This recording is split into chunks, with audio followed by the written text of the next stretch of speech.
New year వేడుకలకు తెలుగు రాష్ట్రాల్లో మద్యం ఏరులై పారింది. తెలంగాణలో ఎక్సైజ్ శాఖకు కాసుల పంట పండించింది. మందుబాబులు మద్యాన్ని మంచినీళ్లలా తాగేశారు. ప్రభుత్వ ఖజానాకు ఫుల్ కిక్ ఇచ్చేలా సేల్స్ జరిగాయి. డిసెంబర్ 31న తెలంగాణ వ్యాప్తంగా 403 కోట్ల రూపాయల మద్యం అమ్మకాలు జరిగాయి.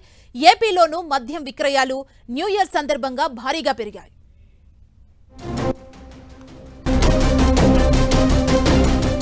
కొత్త ఏడాది సందర్భంగా తెలుగు రాష్ట్రాల్లో మద్యం ఏరులై పారింది.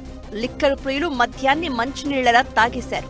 రికార్డు స్థాయిలో మద్యం విక్రయాలు జరగడంతో సర్కారుకు కాసుల వర్షం కురిసింది.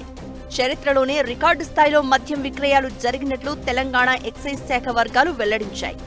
డిసెంబర్ 31 ఒక్క మంగళవారం రోజునే సుమారు 403 కోట్ల రూపాయల మద్యం విక్రయాలు జరిగాయి. డిసెంబర్ 28 నుంచి జనవరి 1 ఉదయం వరకు 5 రోజుల్లో దాదాపు 1800 కోట్ల రూపాయల విలువైన మద్యాన్ని మందుబాబులు గటగటా తాగేశారు.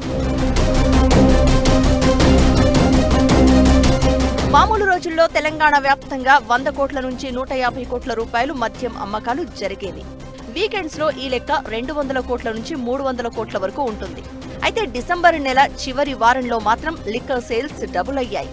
డిసెంబర్ నెలలో తెలంగాణ వ్యాప్తంగా 3,82,265 కేసుల లిక్కర్, 3,96,114 కేసుల బీర్ల అమ్మకాలు జరిగాయి.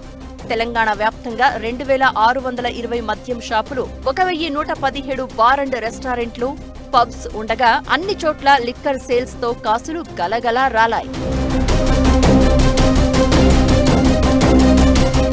ఇటు ఏపీలో కూడా గత ఏడాది డిసెంబర్లో మద్యం తయారీతో పాటు విక్రయాలు పెరిగాయి.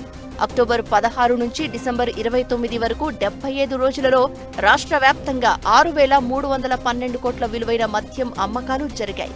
మొత్తం 83,74,116 లిక్కర్ కేసులు, 26,78,547 కేసులు బీర్ల అమ్మకాలు అయ్యాయి.